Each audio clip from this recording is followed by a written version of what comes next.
Keraton Surosowan.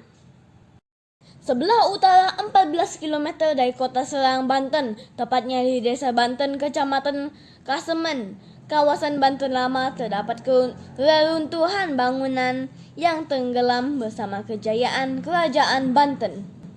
Bangunan ini dahulu menjadi pusat dari kerajaan dan tempat tinggal Sultan bersama keluarganya dan pengikutnya. Kini, reruntuhan tersebut hanya meninggalkan cerita di balik masa emasnya yang telah hilang. Keraton Surosowan menjadi saksi bisu saat Banten berjaya dengan pelabuhannya yang ramai dengan aktivitas perdagangan.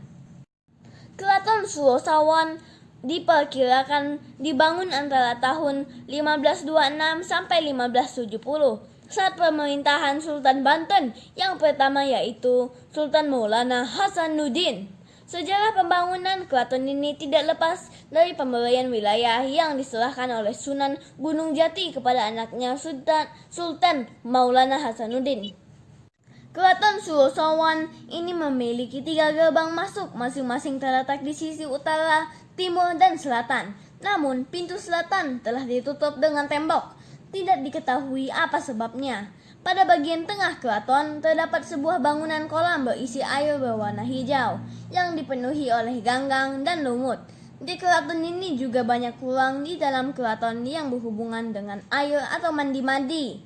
Salah satu yang terkenal adalah bekas kolam taman yang bernama Balai Kambang Lala Denok. Ada pula pancuran untuk pemandian yang biasa disebut pancuran mas. Kolam Lala Denok berbentuk persegi 4 dengan panjang 30 meter dan lebar 13 meter, serta kedalaman kolam 4,5 meter. Ada 2 sumber air di Surosowan, yaitu sumur dan danau Tasikardi yang terletak sekitar 2 km dari Surosowan. Layaknya keraton di Jawa, Keraton Surosowan juga berfungsi sebagai tempat tinggal Sultan beserta keluarganya dan pengikutnya. Fungsi lainnya, keraton juga menjadi pusat kerajaan dalam menjalankan pemerintahan Kerajaan Banten.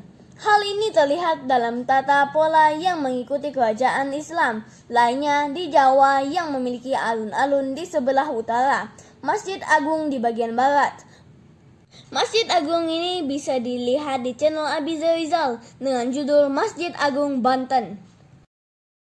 Bentuk keraton mengalami perubahan saat pemerintahan dipimpin oleh Sultan Haji pada tahun 1672 sampai 1687. Pembangunan ini dilakukan karena keraton mengalami kehancuran yang dilakukan oleh Belanda pada tahun 1680. Dinding berupa benteng setinggi 2 meter dengan lebar 5 meter ini dibangun untuk meminimalisir serangan Belanda yang pernah menyerang keraton. Atas jasanya, ahli bangunan berkewarganegaraan Belanda yang masuk Islam ini diberi gelar oleh Sultan dengan nama Pangeran Wiraguna. Ketika Belanda menyerang kembali, keraton menjadi sasaran utama dengan penghancuran kota dan membuat Sultan dan penghuninya meninggalkan keraton. Kejadian ini terjadi pada tahun 1813 saat Gubernur Jenderal Belanda dipimpin oleh Herman Daendels. Sisa-sisa inilah yang kini terlihat dalam reruntuhan bangunan keraton yang menggunakan bahan bata campuran pasir dan kapur sebagai bahan dasarnya, menjadi saksi bagaimana kehebatan Kerajaan Banten pada abad 17.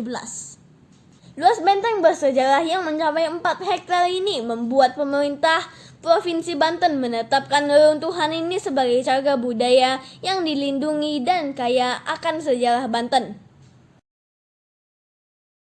Nah, semoga informasi ini akan menambah wawasan kita tentang Kerajaan Banten dan kita harus tetap melestarikan peninggalan-peninggalan budaya dengan cara menjaganya agar tidak rusak dan tidak boleh mencoret-coret peninggalan cagar budaya. Sampai jumpa lagi di Jalan-Jalan Sambil Belajar bersama Abiza.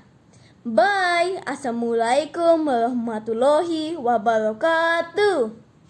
Adios amigos. Ciao.